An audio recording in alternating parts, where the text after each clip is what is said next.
Hi everyone, welcome to Adbut Batch. This is Palak Rakhiani, your English educator. Dear class 9 students, उम्मीद करती हूँ you all are absolutely fit and fine. सब बढ़िया से होंगे, एकदम मज़ेदार मूड में और आज रेडी हैं किस चीज़ के लिए, किस सेशन के लिए। बी हाइव बुक का जो साउंड ऑफ म्यूजिक पार्ट 2 है, शहनाई ऑफ बिस्मिल्लाह खान, इस चैप्टर का एक्सप्लेनेशन एंड समरी बिल्कुल कंप्लीट कर ली है। अब टाइम आता है आपके एनसीईआरटी बुक में जितने भी सवाल दिए हैं जिसमें सब कंफ्यूज्ड हैं कि मैम आंसर कैसे देना है, तो उन्हें हम सॉल्व करेंगे। यानी this video is all about NCERT solutions. So I would suggest you all to keep your books and also your notebooks with you so that you can note down the answers. Let's begin with the class and I hope कि सबको ये lesson पहले already पढ़ के आओगे, ऐसा नहीं है पहले सोल्यूशन पे आ गए, क्योंकि क्या है ना, जब आप कहानी समझोगे ना मेरे साथ, उसी के बाद जो है आप इसमें आंसर दे पाओगे। It's very important and as I say in English, it's not about कि यार आपको कॉन्सेप्ट रटना है, it's all about stories. Just like you watch a movie, you read a novel, तो कहानियाँ होती है। तो यहाँ पे भी हमारे हिंदुस्तान के एक बहुत ही प्रसिद्ध म्यूजिशियन, शहनाई प्लेयर उस्ताद बिस्मिल्लाह खान जी की कहानी है, तो काफ़ी इंटरेस्टिंग थी। अब सवालों के जवाब देते हैं। एक्सरसाइज शुरू होती है थिंकिंग अबाउट द पोम से, यानी thinking about the pome basically नहीं है, ये एक चैप्टर है, right. Number 1 is tick the correct answer. Tick the correct answer यानी आपको यहाँ पे सही आंसर बताना है। क्वेश्चन नंबर 1, यहाँ पे देखो क्लियरली तुमको क्या दिया है, ये ऐसे ब्रैकेट में करके जो है ना आपको 2 ऑप्शंस दिए गए हैं, राइट। सो 2 ऑप्शंस में से कोई एक करेक्ट है, तो ऐसे आपका एग्जाम में पैटर्न पूछा जा सकता है कि 2 ऑप्शन दिए हैं, इन दोनों में से बताओ कौन सा करेक्ट है। तो शहनाई और पुंगी दिया है, आपको करेक्ट ऑप्शन टिक करके बताना है। सो फटाफट से क्वेश्चन पढ़ लेते हैं। दी शहनाई और pungi was a reeded noise maker. The dash was a reeded noise maker. तो रीडेड नॉइस मेकर इस पर्टिकुलर कहानी में किसे कहा गया है, शहनाई को कहा गया है या पुंगी को। तो आइए रिकॉल करते हैं हम अपने चैप्टर को। अब चैप्टर की शुरुआत कहां से हुई थी, सबको याद है, किससे हुई थी, एम्परर औरंगजेब से। कि भाई औरंगजेब राजा के जमाने की बात चल रही थी कि उनके टाइम में क्या होता था, पुंगी है ना, पुंगी नाम सुना है, पुंगी, अरे वही बीन होती है जो सपेरे को देखा है टेने टेने बजाता है ऐसे, है ना, तो उसे पुंगी कहते हैं। तो अब उस टाइम में क्या होता था, पुंगी की जो आवाज थी ना वो बहुत ही श्रिल थी, श्रिल एंड अनप्लेजेंट। जैसे जैसे मैं यहाँ वर्ड लिखती जा रही हूँ, आई वेरी वेल होप कि each of you will remember कि पलक मैम ने ये पढ़ाया था। श्रिल एंड अनप्लेजेंट यानी पुंगी की आवाज बहुत ही तीखी, श्रिल का मतलब जैसे पतली आवाज होती है ना, तीखी सी कान में चुभने वाली, और अनप्लेजेंट थी यानी अच्छी नहीं फील होती थी। तो अब हुआ क्या, पुंगी को ना कोई चीज जब बहुत ही बेसुरी सी होती है ना, जैसे कौवा मान लो, कौवा बैड लक का प्रतीक होता है क्योंकि किसी की आवाज बहुत गंदी होती है ना, तो वैसे ही पुंगी को जो है ना ऐसा मान लिया गया था कि ये जैसे जो भी पुंगी बजाएगा वो that is a group of readed noise maker. Noise maker जो शोर बजाता है। रीडेड बेसिकली क्या होता है, रीडेड यानी ये जो इंस्ट्रूमेंट्स होते हैं ना, गन्ने लकड़ी से बने रहते हैं, राइट, तो लकड़ी से बने रहता है और इनमें होल्स रहते हैं, तो उन्हें रीड्स कहते हैं, रीडेड। तो रीडेड नॉइस मेकर, तो रीडेड नॉइस मेकर किसे कहा गया था, पुंगी को कहा गया था। भाई शहनाई तो बहुत सुरीली थी, शहनाई को तो शुभ माना जाता था, तो इसका आंसर क्या होगा, D, pungi was a reeded noise maker. इसी तरह के ऑप्शंस आपको पूछे जा सकते हैं एग्जाम में, क्लियर है। चलिए moving on to the next question. यहाँ पे भी आपको करेक्ट टिक करना है। ब्रैकेट में आपको यहाँ 3 ऑप्शन दिए गए हैं। पहला ऑप्शन है बिस्मिल्लाह खान, दूसरा है अबारबर, तीसरा है अली बख्श। तो आइए सवाल पढ़ते हैं। Dash transformed the pungi into a shehnai. बहुत ही शानदार question and I have observe a lot of students making mistake in this, क्योंकि बच्चे क्या करते हैं, ऊपर से पढ़ के चले जाएंगे। किसके ऊपर चैप्टर है, उस्ताद बिस्मिल्लाह खान के ऊपर है, फेमस शहनाई प्लेयर थे, बस। अब एक्चुअल कहानी पता नहीं है, तो मुझे बताओ इसका करेक्ट आंसर क्या है। किस इंसान ने पुंगी को, यानी क्योंकि पुंगी को तो अब बैन कर दिया था, तो पुंगी को ट्रांसफॉर्म किया। ट्रांसफॉर्म यानी उसमें कुछ बदलाव लाके, कुछ मॉडिफिकेशंस लाके उसको बना दिया शहनाई में, है ना, जो शहनाई आप शादियों में सुनते हो, उस शहनाई में बना दिया।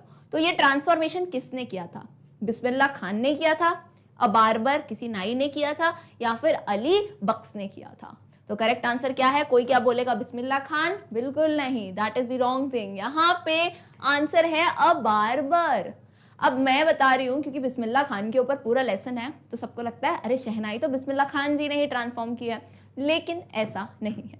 कहानी की शुरुआत में पुंगी बैन हुई ये बताया, एंड इसमें हमारे एक और कैरेक्टर आते हैं, एक बारबर। बारबर को हिंदी में क्या कहते हैं, नाई कहते हैं, है ना। तो एक बार्बर थे, ये भी म्यूजिशियन की फैमिली से ताल्लुक रखते थे। तो इन्होंने ऐसा निश्चय किया कि मैं जो है पुंगी में बदलाव करके इसको जो है एक अच्छे और सुरीले जो है इंस्ट्रूमेंट में बना दूंगा। तो उन्होंने बदलाव किए एंड उन्होंने देन फाइनली क्या बना दी, शहनाई बना दी। अच्छा, शहनाई के नाम के ऊपर भी बहुत अच्छे सवाल आते हैं कि ये नाम कैसे पड़ा, ठीक है, आगे अगर सवाल आएगा तो तब हम इसे आंसर करेंगे। क्लियर है? तो पुंगी को शहनाई में किसने ट्रांसफॉर्म किया? एक बार्बर ने, जिनका नाम नहीं बताया है आपको कहीं भी लेसन में, तो घबराना नहीं है कि मैम इनका नाम क्या है, सिर्फ बताया है कि वो एक नाई थे, एक बार्बर। ऑलराइट, चलिए moving on, question number 3। Bismillah Khan's paternal ancestors were dash. Bismillah Khan के पैटर्नल एंसेस्टर, पैटर्नल मतलब समझते हो, पैतृक यानी पापा की साइड वाले, तो पापा की साइड वाले पूर्वज कौन थे? बार्बर्स थे या प्रोफेशनल म्यूजिशियंस थे, यानी वो लोग नाई थे या फिर वो जो है प्रोफेशनल संगीतकार थे। तो वी ऑल क्लियरली नो बिस्मिल्लाह खान के जो पापा थे, दादा थे, परदादा थे, वो सब क्या थे? They all were professional musicians, यानी वो प्रोफेशनल संगीतकार थे। तो सेकंड वाला ऑप्शन हो जाएगा इसमें करेक्ट आंसर, इसमें तो आई थिंक कोई डाउट नहीं होगा। Alright, moving on to the next, that is question number 4. Bismillah Khan learned to play the shehnai from dash. Bismillah Khan ने शहनाई प्ले करना किससे सीखा? तो यहाँ पे अगेन आपको कितने दिए हैं? 3 ऑप्शन दिए हैं। पहला अली बख्श, दूसरा पैगंबर बख्श, तीसरा उस्ताद फयाज खान। अब कुछ नाम थे स्टोरी में, जैसे मूवियों में हीरो हीरोइन चाचा ताऊ सबके नाम याद रखते हो, है कि नहीं? तो वैसे यहाँ नाम याद रखना था। तो बिस्मिल्लाह खान को शहनाई बजाना किसने सिखाया? चलो एक हिंट दे देती हूँ। अली बख्श किसका नाम था? उनके मामा जी का। पैगंबर बख्श उनके किसका नाम था? पापा का था। एंड उस्ताद फयाज खान तो एक उस्ताद थे जो उनको एक म्यूजिक की सभा में मिले थे। तो इनमें से किसने सिखाया था? याद है कहानी? Correct answer is A, Ali Bakhsh. Ali Bakhsh कौन थे? उनके मामा। आइए याद करिए, फ्लैशबैक में आइए। When Ustad Bismillah Khan was 3 years old, जब वो 3 साल के थे, तो उनकी मम्मी उन्हें कहाँ लेके गई? मैटरनल हाउस में। मैटरनल हाउस यानी क्या होता है? अंग्रेजी में लिखा तो कंफ्यूज हो गया। अरे नानी घर जाते हो ना, तो मैटरनल हाउस यानी वो नानी घर ले गए। तो वहां पे उन्होंने अपने मामा को, यहाँ क्या लिखा था? Maternal uncle. मैटरनल अंकल का मतलब क्या हुआ? मामा। यहाँ पे इनके मामा जो थे अली बख्श, तो बिस्मिल्लाह ने उनको शहनाई बजाते हुए देखा। तो जब उन्होंने देखा वो बड़े ही मोहित हो गए कि वाह यार, ये तो कितना बढ़िया चीज है। तो वो जो है अपने मामा के साथ जाने लगे मंदिर में। वो मामा शहनाई बजाते, ये उन्हें ऑब्जर्व करते। फिर धीरे धीरे उनको आगे के लेसन्स, आगे की शिक्षा किन्होंने दी? शुरुआत किसने करी थी? अली बख्श यानी उनके मामा जी ने। ओके, सो करेक्ट आंसर ये है। ठीक, चलिए question number 5 says Bismillah Khan's first trip abroad was to dash. Afghanistan, USA या कनाडा। इस पे मैंने उस टाइम भी हाईलाइट किया था पढ़ाते टाइम कि बिस्मिल्लाह जी की पहली ट्रिप याद करना, कि पहली यात्रा उन्होंने अब्रॉड यानी विदेश में पहली जगह वो कहाँ गए थे? अफगानिस्तान, यूएसए या कनाडा। तो एक हिंट दे देती हूँ, याद करो। यहाँ के राजा बहुत प्रसन्न होके उन्होंने जो है बिस्मिल्लाह जी को पर्शियन कारपेट्स और बहुत ही कीमती चीजें दी थी। तो ये कौन थे? King of Afghanistan. यानी पहली बार कहाँ गए थे बिस्मिल्लाह जी? अफगानिस्तान। उनकी पहली यात्रा, जो पहली इंटरनेशनल परफॉर्मेंस करी थी उन्होंने, वो थी अफगानिस्तान में। ओके, क्लियर है? चलिए now let's move on to the next activity. Second number की एक्सरसाइज यहाँ हम देखते हैं। Find the words in the text which show Ustad Bismillah Khan's feelings about the items listed below. Then mark a tick in the correct column. Discuss your answers in class. Simple सी activity है। देखो, पूरे chapter में हमने पढ़ा कि उस्ताद जी के बारे में, कि वो किस चीज को चाहते थे, क्या उन्हें पसंद थी या क्या नापसंद थी। तो अब सिंपल सा काम है, उन्होंने इन चीजों को लिख दिया है। जैसे कुछ पॉइंट्स लिख दिए, देखो, teaching children music, film world, USA जाना, टेम्पल में बजाना। तो इसके बारे में उनकी फीलिंग्स हमको पता थी चैप्टर में। तो यहाँ उन फीलिंग्स को 2 कैटेगरी में बांट दिया है, 3 कैटेगरी में एक्चुअली। एक पॉजिटिव यानी उन्हें वो अच्छी लगती थी, नेगेटिव यानी वो उन्हें फेवर नहीं करते थे, या न्यूट्रल यानी नॉर्मल, ना अच्छी ना बुरी। ठीक है, तो हम फीलिंग्स बिल्कुल बता सकते हैं, चैप्टर तो हमने बहुत अच्छे से पढ़ा था। चलिए पहला शुरुआत करते हैं, टीचिंग चिल्ड्रन म्यूजिक। बच्चों को म्यूजिक सिखाने के लिए उस्ताद बिस्मिल्लाह खान कैसे थे? तो अब मैं आपको एक याद दिलाती हूँ बात।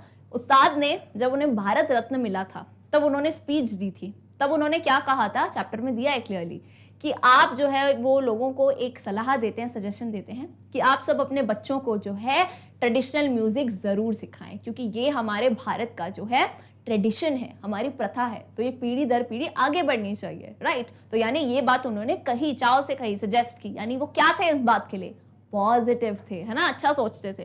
तो क्या कहां पे टिक करोगे आप, यहाँ पे पॉजिटिव पे, ठीक है, क्लियर है। नेक्स्ट आ जाओ, सेकंड क्या है, फिल्मी वर्ल्ड के लिए, ठीक है, फिल्मी वर्ल्ड के लिए अपने यहाँ टिक करते जाते, ठीक है। फिल्मी वर्ल्ड के लिए वो क्या सोचते थे, अब सबको पता है फिल्मी वर्ल्ड के लिए उस्ताद ने ये 2 शब्द कह दिए थे। क्या कह दिए थे, उन्हें ये 2 चीजें नापसंद थी फिल्मी वर्ल्ड की। कौन सी 2 चीजें हैं, एक तो आर्टिफिशियलिटी, यानी फिल्मी वर्ल्ड का जो नकलीपन है, जो दोगलापन है, जो बनावटी बनना पड़ता है ना इंसान को, क्योंकि जैसा है वो दिखा नहीं सकता, मीडिया में अलग दिखता है। तो एक तो आर्टिफिशियलिटी और एक ग्लैमर। ग्लैमर यानी पूरे टाइम जो चमक धमक, मटेरियलिस्टिक वर्ल्ड, चीजों के पीछे भगना, बोले ये सब उन्हें नहीं पसंद था। तभी उन्होंने फिल्मी दुनिया में बहुत कदम नहीं रखा, उन्होंने सिर्फ 2 फिल्मों में अपने संगीत दिए एंड वहां उन्होंने बस इतना ही किया था, राइट। तो आर्टिफिशियलिटी और ग्लैमर नापसंद था। तो भाई नापसंद कोई चीज होती है तो उसे हम क्या कहते हैं, नेगेटिव कहेंगे ना। तो यहाँ पे करेक्ट आंसर देखो क्या है, नेगेटिव में टिक है, ओके।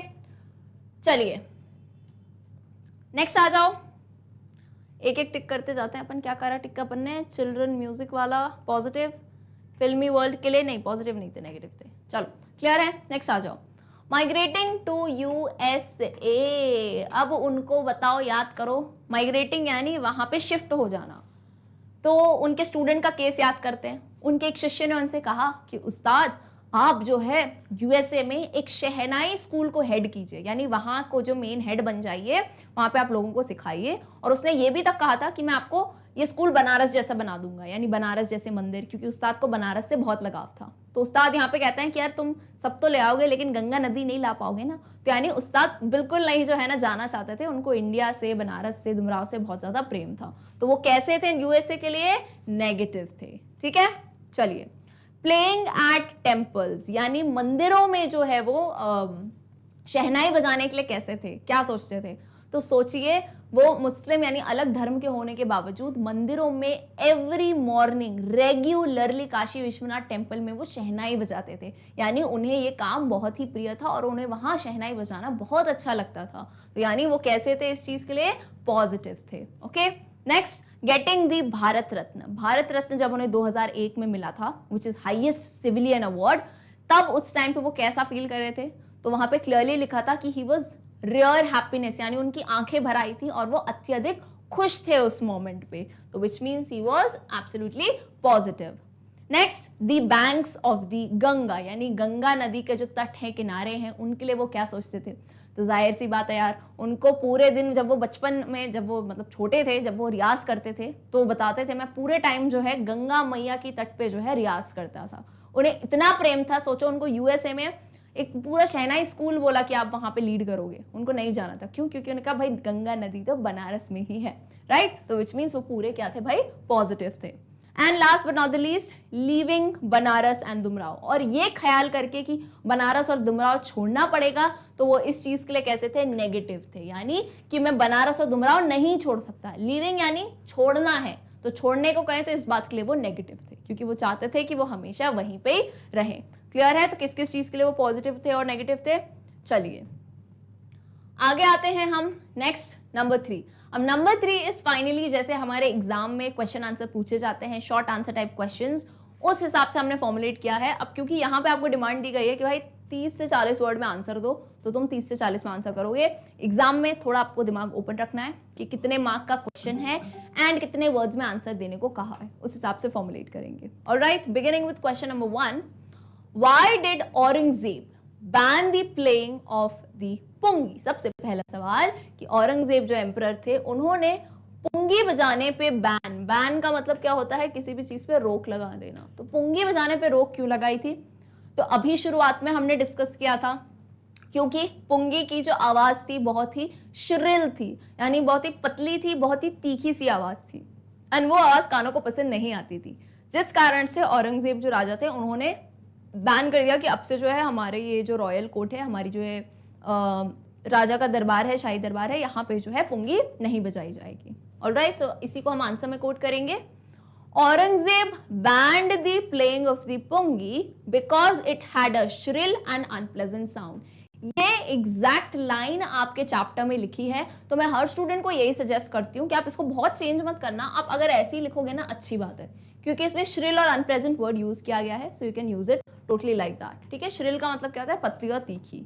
अच्छा, अब एक चीज और ध्यान रखनी है, as a teacher I need to tell you, English में सबसे बड़ी गलती क्या होती है, क्वेश्चन का जब आंसर लिखते हैं ना, एक चीज आपको याद रखनी है, क्वेश्चन में आपने ये वर्ब देखा है ना, बैन। अब क्वेश्चन में बैन दिया गया है, यानी ये कौन से टेंस में है, प्रेजेंट टेंस में है, राइट, सिंपल प्रेजेंट टेंस में है, ये वर्तमान काल में। लेकिन when you are writing the answer, तब आप इसे जो है पास्ट टेंस में लिखेंगे। एंड यहाँ पे ग्रामर का एरर करते हो, और भाई इंग्लिश में ग्रामर का एरर करोगे तो सोचना मत कि भाई मार्क्स नहीं कटेंगे, तब तो मार्क्स कटेंगे। सो ये कुछ कुछ चीजें हैं, कुछ कुछ पॉइंट्स हैं जो मैं चाहती हूँ आप याद रखें। ठीक है, आंसर लिखते टाइम आपने क्या कर दिया, बैन को पास्ट टेंस में, Aurangzeb banned the playing. Okay, clear है, सिंपल सा आंसर है इसका। Moving on, question number 2, how is a shehnai different from a पुंगी।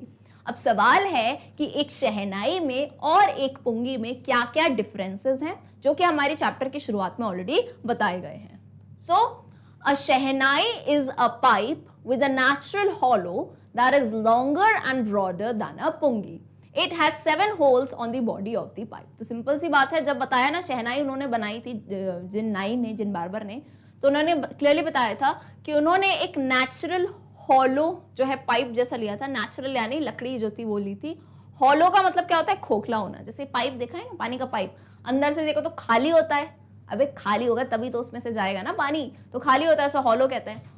तो उन्होंने क्या किया, शहनाई बेसिकली एक नेचुरल हॉलो पाइप है जो कि पुंगी की तुलना में कैसा है, लॉन्गर है, ज्यादा लंबी है, एंड ब्रॉडर है। ब्रॉडर का मतलब क्या होता है, ज्यादा चौड़ी है। किसके कंपैरिजन में कह रहे हैं हम, पुंगी के कंपैरिजन में। ये शहनाई है, ठीक है। और शहनाई में क्या होता है, कितने होल्स होते हैं, गिन के हैं भाई, उसको 8-9 मत कर देना, गिन के कितने, 1 2 3 4 5 6 7, टोटल कितने होते हैं इसमें, 7 होल्स होते हैं। एंड उसको बजाते कैसे हैं, एनी होल्स को ओपन क्लोज करके उसे प्ले करते हैं, right. So it has 7 holes on the body of the pipe. तो यही डिफरेंस बेसिकली बताया गया है एक शहनाई में और एक पुंगी में, कि दोनों के स्ट्रक्चर में क्या डिफरेंस है। Okay, now moving on to the next question, question 3। अब जैसा कि आप देख पा रहे हैं, क्वेश्चन 3 खुद ही 2 पार्ट्स में डिवाइडेड है। तो every time you need to remember, जल्दबाजी नहीं करनी है, दोनों पार्ट्स का उत्तर देना है। क्योंकि मान लो अगर आपका क्वेश्चन जो है 2 मार्क्स का है ना, अगर मान लो ये 2 मार्क के क्वेश्चन में आया, तो पहला पार्ट जो है ना, जो आपको इतना पार्ट दिख रहा है, ये 1 मार्क का होगा और ये पार्ट 1 मार्क का होगा। अब अगर आप गलती से बोला भाई मैम हमने एक ही पार्ट का आंसर किया, तो तुमको 1 ही मार्क मिलेगा, फिर उम्मीद मत करना 2 मार्क्स मिल जाएंगे। ओके, सो दोनों पार्ट्स का हमें याद करके आंसर देना है। आइए सवाल पढ़ते हैं। Where was the shehnai played traditionally? How did Bismillah Khan change this? तो शहनाई को ट्रेडिशनली का यहाँ पे मतलब है यूजुअली, है ना, मतलब यूजुअली शहनाई को कहाँ बजाया जाता था और बिस्मिल्लाह खान ने इस चीज में बदलाया, कैसे लाया। तो शुरुआत में जैसे मैंने बताया, शहनाई को शुभ माना जाता था, ऑस्पिशियस, तो उसको ज्यादातर जो है शुभ अवसर होते थे, जैसे शादियां हो गई, पार्टियां हो गई, या मंदिर हो गए, यहीं तक वो सीमित था। लेकिन बिस्मिल्लाह खान ने जो है ये जिम्मा लिया, उन्होंने इतना रियाज किया, उन्होंने नए नए राग बनाए, और वो है शहनाई को जो है क्लासिकल स्टेज पे ले गए, जिसमें वो देश विदेश में परफॉर्मेंसेस देते थे। ओके, सो इसी को हम आंसर में कोट करेंगे। The shehnai was played traditionally in the temples, है ना, इन द टेम्पल यानी मंदिरों में, comma at the royal courts यानी राजघरानों में बजाए जाते थे, है ना, राजाओं के कक्ष में बजाए जाते थे, and on the occasion of weddings, और जो है शादी के अवसर पे बजाई जाती थी। The credit must goes to Bismillah Khan to take this instrument on to the classical stage, और इसका श्रेय किसको जाता है, बिस्मिल्लाह खान को जाता है, जो कि वहां से लेके शहनाई को कहां पे ले गए, एक क्लासिकल मंच तक ले गए। ओके, क्लियर है। तो कहां बजाई जाती थी शहनाई ट्रेडिशनली, एंड बिस्मिल्लाह खान ने उस चीज का कैसे बदलाव किया। तो इसका एक सिंपल सा 30 to 40 वर्ड्स में आंसर है। Moving on to question number 4 on your screen. When and how did Bismillah Khan get his big break? अब बिस्मिल्लाह खान को अपने लाइफ का एक बड़ा ब्रेक कैसे मिला। बिग ब्रेक मैं पहले भी समझा चुकी हूँ। बिग ब्रेक का मतलब होता है एक बड़ा आप कह सकते हो अवसर, है ना। जैसे कोई भी आर्टिस्ट होता है उसके लिए एक बिग ब्रेक, जैसे फॉर एग्जांपल ऐसे कोई भी पर्टिकुलर मूवी हो जाए, जैसे Alia Bhatt had a big break from her movie student of the year, तो बिग ब्रेक मतलब एक बड़ा अवसर मिला उन्हें बड़ी मूवी करने का, राइट। तो ऐसे ही बिस्मिल्लाह खान को एक बड़ा ब्रेक, यानी वो एकदम प्रसिद्ध कैसे हो गए, तो याद कीजिए ऑल इंडिया रेडियो की बात है यहाँ पे। Bismillah Khan got his big break with the opening of All India Radio in Lucknow in 1938, यानी सन 1938 में जब लखनऊ में AIR जिसे कहते हैं ना, ऑल इंडिया रेडियो ओपन हुआ था, तब उन्हें बहुत बड़ा ब्रेक मिला। अच्छा, ब्रेक कैसे मिला, क्योंकि रेडियो तो हर कोई सुनता था उस टाइम में और कोई मीन्स ऑफ कम्युनिकेशन तो था नहीं, तो जितने भी न्यूज समाचार संगीत यहीं आते थे, तो बिस्मिल्लाह खान यहाँ रेडियो पे प्ले करते थे, तो काफी लोग उन्हें सुनते थे, लोगों को अच्छा होता था, उनका एंटरटेनमेंट होता था, तो सबको उनका नाम रट गया था कि भाई बहुत ही प्रसिद्ध शहनाई प्लेयर हैं बिस्मिल्लाह खान जो रेडियो पे अपना संगीत बजाते हैं, राइट। तो इससे यानी यहाँ से जो है उनकी लाइफ में एक बहुत बड़ा ब्रेक मिला उन्हें। Alright, next question is question number 5. Again, this question is divided into two parts. Let's read the question. Where did Bismillah Khan play the Shehnai on 15th August 1947? Why was the event historic? अब यही पूछा है सवाल कि बिस्मिल्लाह खान ने शहनाई 15 अगस्त 1947 को कहाँ बजाई थी और ये इवेंट हिस्टोरिक क्यों था। तो जाहिर सी बात है 15 अगस्त 1947 यानी इंडिया का इंडिपेंडेंस डे था, यानी हमें आज़ादी मिली थी। तो यहाँ पे पहली बार जो है उन्होंने पूरे नेशन को, वो पहले इंडियन बने थे, पूरे नेशन को उन्होंने अभिनंदन दिया था। रेड फोर्ट पे उन्होंने जो है शहनाई बजाई थी एंड उनकी ऑडियंस में पंडित जवाहरलाल नेहरू जी भी थे। ऑलराइट, सो ऐसे ही आप अपने आंसर को कोट करेंगे। Bismillah Khan played the shehnai on 15th August 1947 at the Red Fort. He was the first Indian to greet the nation with his musical instrument. यानी वो पहले भारतीय बने जिन्होंने पूरे देश को ग्रीट यानी एक होता है ना बधाई दी, अभिनंदन दिया, अभिनंदन के तौर पे उन्होंने शहनाई बजाई थी। This event was historic because we got independence on that day. और ये इवेंट हिस्टोरिक क्यों है, क्यों माना जाता है इसे हिस्ट्री में बहुत बड़ा इवेंट, क्योंकि हमें आज़ादी मिली थी, राइट, हमें यानी हम इंडियंस को। He poured his heart out in the presence of a large number of people, including Pandit Jawaharlal Nehru. He poured his heart. pour का मतलब क्या होता है, पोर का मतलब क्या होता है, पोर का मतलब होता है अपनी पूरी चीज जो है बहा दी, यानी पोर सम वाटर, पूरा वाटर डाल दो या वाटर बहा दो। ही पोर्ड हिज हार्ट आउट, यानी उन्होंने अपना पूरा दिल खोल के जो है उन्होंने परफॉर्मेंस दी थी देश की आज़ादी की खुशी में in front of a large number of people, और बहुत सारे लोग जो है, बहुत सारे दर्शक उन्हें देखने आए थे, इंक्लूडिंग यानी उन दर्शकों में और कौन थे, पंडित जवाहरलाल नेहरू भी थे। ओके, तो आई होप आपको आंसर क्लियर हो गया होगा। If this is noted, you can quickly take a screenshot of this and later on आप नोट कर सकते हैं। आते हैं अगले सवाल पे, क्वेश्चन नंबर 6। क्वेश्चन कहता है, Why did Bismillah Khan refuse to start a shehnai school in the USA? Bismillah Khan ने यूएसए में शहनाई स्कूल शुरू करने से रिफ्यूज क्यों कर दिया? तो कहानी हम ऑलरेडी पढ़ चुके हैं, क्योंकि उन्हें इंडिया से और बनारस से बहुत ज़्यादा लगाव था, और स्पेशली गंगा नदी से। तो उन्हें पता था गंगा नदी यूएसए में तो नहीं आ पाएगी, इसलिए जो है उन्होंने रिजेक्ट कर दिया कि नहीं, मैं वहाँ पे स्कूल में नहीं आ पाऊंगा।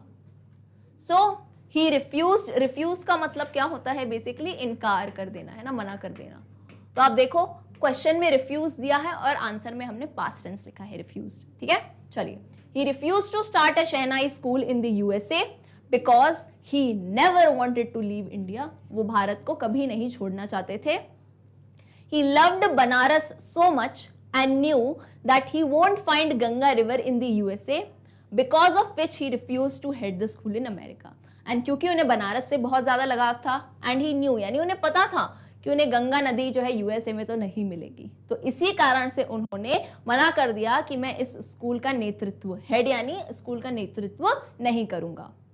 That is why whenever he was in a foreign country, he kept yearning to see Hindustan. और यही एक वजह है कि कभी भी वो विदेश में कोई भी यात्रा करते थे ना, he kept yearning यानी वो दिल से याद करते रहते थे हिंदुस्तान को देखने के लिए। Okay, all right, next question is question number 7। Question कहता है, find at least 2 instances in the text which tell you that Bismillah Khan loves India and Banaras. यानी टेक्स्ट यानी जो आपने पाठ पढ़ा है उसमें से ऐसे कोई भी इंस्टेंस यानी ऐसे कोई भी उदाहरण बताओ हमें, यानी ऐसा कोई भी बात हुई हो जब बिस्मिल्लाह खान का क्लियरली पता चला हो कि वो इंडिया और बनारस से कितना प्रेम करते हैं। तो बहुत सारे एग्जाम्पल थे, हम इसमें से ले लेते हैं वही जो है बाहर जाने वाला एग्जाम्पल, जब उन्हें कहा गया बाहर जाने को। So Bismillah Khan loves India and Banaras from the bottom of his heart. He says that he misses the holy Ganga and India when he goes abroad. HOLY Holi का मतलब सबको पता है ना यहाँ पे, दिस मीन्स पवित्र। तो वो कहते हैं कि कभी भी मैं जब विदेश जाता हूँ तो मैं अपनी नदी को बहुत ज़्यादा याद करता हूँ और जो है मैं इंडिया को बहुत ज़्यादा मिस करता हूँ, और गंगा नदी उनको बहुत याद आती है। While in Mumbai, he thinks of only Banaras and the holy river. And when he is in Banaras, he remembers the unique मट्ठा of Dumrao. तो वो कहते हैं, बेसिक सी उन्होंने एक बात कही थी, कहते हैं जब मैं फॉरेन में होता हूँ, है ना, जब मैं बाहर होता हूँ तो मैं किसको याद करता हूँ, इंडिया को याद करता हूँ। और कहते हैं इंडिया में भी जब मैं मुंबई में होता हूँ, है ना, कभी मुंबई में कुछ परफॉर्मेंस होती है तो कहते हैं मैं बनारस को याद करता हूँ, ठीक है, बनारस और गंगा नदी को। एंड देन ही सेज जब मैं बनारस में होता हूँ ना, तब मैं अपने गाँव किसको याद करता हूँ, तब मैं याद करता हूँ अपने पैदा हुए गाँव डुमराव को। So hence this clearly shows that he was very fond of his country. तो क्लियरली बताता है कि भाई जब वो बनारस में है तो वो डुमराव अपने गांव को याद करते हैं। मट्ठा बेसिकली मट्ठा पीते हैं ना, छाछ वगैरह, तो वहाँ की फेमस छाछ मिलती होगी, उसे याद करते हैं। तो क्लियरली इन सब इंस्टेंसेस ये सब बातें उन्होंने ही कही थी, तो इससे पता चलता है कि वो कितना जो है अपने देश से, फॉन्ड का मतलब क्या होता है, प्रेम करना, बहुत ज़्यादा प्रेम करते थे अपने कंट्री से और बनारस से। ऑलराइट, क्लियर है? चलिए, सो क्वेश्चन आंसर से यहाँ खत्म होते हैं। अब नेक्स्ट पार्ट पे हम आते हैं, थोड़ी एक्सरसाइज को सॉल्व करते हैं, bit diving up into the grammar part. Now grammar part में thinking about language, what you need to do, आपको 2 सेंटेंसेस दिए गए हैं। अब ये जो पर्टिकुलर पूरी एक्सरसाइज है ना, ये आपका पार्ट 1 जो आपने पढ़ा था एवलिन ग्लीनी, एंड पार्ट 2 जो आप पढ़ रहे हो बिस्मिल्लाह खान, ठीक है, इनमें मिक्स्ड है ये। सो नंबर 1 स्टेटमेंट इज, याद है ना, एवलिन ग्लीनी के बारे में पढ़ा था। So Evelyn was determined to live a normal life. Evelyn was determined यानी एवलिन ने बहुत ज़्यादा निश्चय कर लिया था, वो बिल्कुल स्ट्रांग थी कि मैं एक नॉर्मल लाइफ जीऊंगी। क्यों? क्योंकि वो डेफ थी, तो डेफ होने के बावजूद उन्होंने ये सोचा था। Next, Evelyn manage to conceal her growing deafness from her friends and teacher. तो यहाँ पे आपको जो है आंसर, जैसे आप कोई आंसर दिया है तो आप इसका क्वेश्चन बना सकते हो ना, कैसे कि पहला पार्ट क्या है, Evelyn was determined to live a normal life. What was Evelyn determined to do, Evelyn किस चीज के लिए डिटरमाइंड थी, and what did Evelyn manage to do, Evelyn क्या मैनेज कर सकी। सो आपको पता है ये सारे प्रश्न कैसे अराइज हो रहे हैं, टू डू से। देखो, है ना, टू प्लस वर्ब आ रहा है। डू क्या होता है, एक वर्ब होता है। वर्ब सबको समझ आता है कि नहीं, फटाफट से रिकॉल करो। वर्ब किसे कहते हैं हम हिंदी में, क्रिया को, यानी कोई भी एक्शन वर्ब हो, एक्शन वर्ड हो, है ना, कुछ भी आप कर रहे हो, जैसे खा रहे हो, सो रहे हो, देख रहे हो वीडियो, है ना, पढ़ रहे हो, है ना, डांस कर रहे हो, ये सब क्या है, वर्ब्स होते हैं। तो 2 प्लस वर्ब से स्टार्ट होते हैं ये सारे क्वेश्चंस। इजी सी कहानी है, कुछ भी नहीं करना है, सिंपल सी एक्सरसाइज है। आपको सेंटेंसेस दिए गए हैं, आपको इन सेंटेंसेस को कंप्लीट करना है। Beginning with a 2 verb, try to answer this questions. और ये कैसे शुरू होंगे, इन क्रिया से पहले टू लगेगा, जैसे to dance, to sing, to this, to that, ठीक है। तो आप इनको कंप्लीट कर सकते हैं। So number 1, the school sports team hopes. Question है what does it hope to do, क्या होप करती है, it hopes to win. Common sense पे आंसर लगाना है भाई। स्कूल स्पोर्ट्स टीम, किसी स्कूल की स्पोर्ट्स टीम है, वो होप, वो किस चीज की उम्मीद करेगी, अब जाहिर सी बात है जीतने की उम्मीद करेगी, स्पोर्ट्स टीम है। सो टू विन, तो यहाँ पे क्या है, टू लगा हुआ है, और विन क्या है, एक वर्ब है। इसी पैटर्न में आपको सारे आंसर देने हैं। नेक्स्ट पे आते हैं, सेकंड वाला क्या है, we all want dash, what we all want to do, हम सब क्या करना चाहते हैं। तो आप अपने हिसाब से आंसर लिख सकते हो। मैंने यहाँ लिखा है we all want to succeed, हम सब जो है जीवन में जिस भी क्षेत्र में हो, जिस भी फील्ड में हो, हम सब क्या होना चाहते हैं, सफल होना चाहते हैं। So to succeed. Number 3, they advise the hearing impaired child's mother dash, उन्होंने हियरिंग इम्पेयर्ड यानी जो सुनने की क्षमता जिसकी कम हो जाती है, यानी जो डेफ हो जाता है, उन्होंने उनकी माताजी को क्या एडवाइस किया, to take her to a specialist, to take her. तो टू प्लस टेक हो गया ना, टेक यहाँ पे क्या हो गया, आपका वर्ब हो गया। Okay, next, the authorities permitted us to dash, authorities ने हमें किस चीज की परमिशन दी? The authorities permitted us to play, to play कह सकते हो, टू डांस कह सकते हो, टू सिंग कह सकते हो, कुछ भी लिख सकते हो यहाँ अपने इंटरेस्ट, अपने हिसाब से आप वर्ब यहाँ डाल सकते हो। Next, a musician decided to dash, क्या डिसाइड किया? A musician decided to play a new raga, raga लिखा है लेकिन एक्चुअल में हिंदी का क्या है ये? राग, अलग अलग राग, अलग अलग स्वर होते हैं ना, उसकी बात है। तो एक म्यूजिशियन ने क्या डिसाइड किया कि वो एक नया राग प्ले करेगा। ऑलराइट, नेक्स्ट एक्टिविटी आती है, from the text on Bismillah Khan find the words and phrases that match these definitions and write them down. The number of the paragraph where you will find the words or phrases had been given for you in brackets. इसके लिए आपको अपनी NCERT साथ में रखनी होगी। कहा क्या है समझाती हूँ। बिस्मिल्लाह खान टेक्स्ट यानी ये पूरा चैप्टर आपने पढ़ा। आपको क्या करना है, इस चैप्टर में से ऐसे शब्द और ऐसे फ्रेजेस निकालने हैं जिनका मतलब इनसे सेम होगा, ठीक है? सेम यानी सिनोनिम निकालना है, और आपकी जो है ना सुविधा के लिए इन्होंने पैराग्राफ भी लिख दिया है कि भाई शांति से इस पैराग्राफ पे जाओ और वहां पे उसका सेम मतलब ढूंढो। तो पहला जैसे क्या है, the home of royal people, royal जो राजघराने के लोग होते हैं उनके घर को क्या कहा जाता है? Royal residence. पैराग्राफ 1 में क्लियरली दिया गया है रॉयल रेसिडेंस, ये क्या होता है? रॉयल पीपल का घर। Next, the state of being alone, एक ऐसी दशा, यहाँ पे स्टेट राज्य के लिए नहीं है, है ना? एक तो स्टेट होता है राज्य, यहाँ पे स्टेट का मतलब क्या है? दशा, एक ऐसी दशा जिसमें इंसान अकेला रहता है। तो क्या है एग्जैक्ट आंसर इसमें? पैराग्राफ 5 में सॉलिट्यूड। सॉलिट्यूड का मतलब होता है अकेले रहना, है ना? अकेलापन या एकांत कह सकते हो, ठीक है? Number 3, a part which is absolutely necessary, ऐसा भाग जो बहुत ही ज्यादा नेसेसरी यानी बहुत ही अत्यधिक आवश्यक है। That is an indispensable component. ये किसके लिए कहा गया था? ये कहा गया था शहनाई के लिए। याद है कि नहीं कि शादियों और पार्टियों में शहनाई इज एन इंडिस्पेंसिबल कॉम्पोनेंट, यानी बहुत ही ज्यादा अति आवश्यक पार्ट है। क्योंकि आप कभी भी किसी की शादी की बात सुनो ना तो सबसे पहले दिमाग में क्या बजती है? बोलते शहनाइयां बजने लगी, है ना? तो शहनाई क्या है? एक इंडिस्पेंसिबल कॉम्पोनेंट। क्लियर है? ऑलराइट, नेक्स्ट कुछ और वर्ड्स भी दिए हैं पैराग्राफ 5 में, देख सकते हो आप।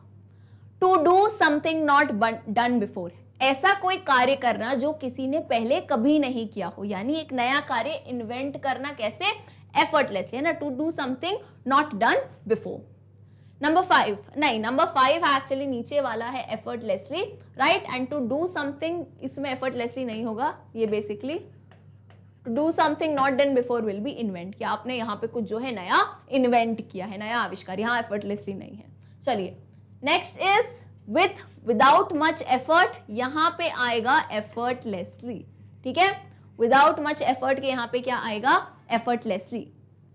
Number 6, quickly and in large quantities, ऐसी कोई चीज जो बहुत जल्दी हो एंड लार्ज क्वांटिटी में हो, उसे हम क्या कहते हैं? Thick and fast. उसे हम क्या कहते हैं? Thick and fast. हम नहीं कहते भाई, क्लियरली आपके चैप्टर के 9th पैराग्राफ में लिखा है कि याद करो बिस्मिल्लाह खान को उनके अवार्ड्स कैसे मिलने लगे? थिक एंड फास्ट, यानी बहुत ही जल्दी और बहुत ही ज्यादा मात्रा में।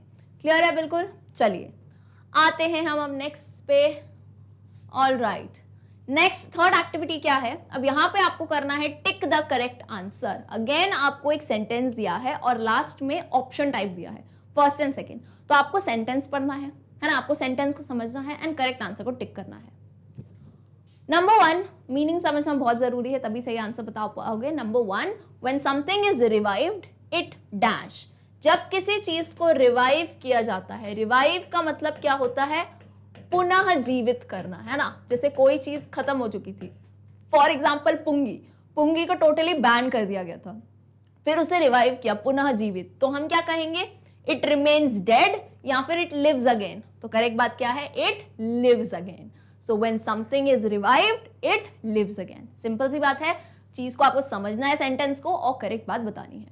Number 2, when a government bans something, it wants it dash stopped या started, यानी सरकार अगर किसी चीज को बैन करती है यानी किसी चीज पे रोक लगाती है तो वो क्या चाहती है? वो चीज रुक जाए या चालू हो जाए। तो क्लियरली है बैन का मतलब क्या होता है, रोक लगाना यानी स्टॉप करना। तो करेक्ट आंसर क्या है, स्टॉप्ड।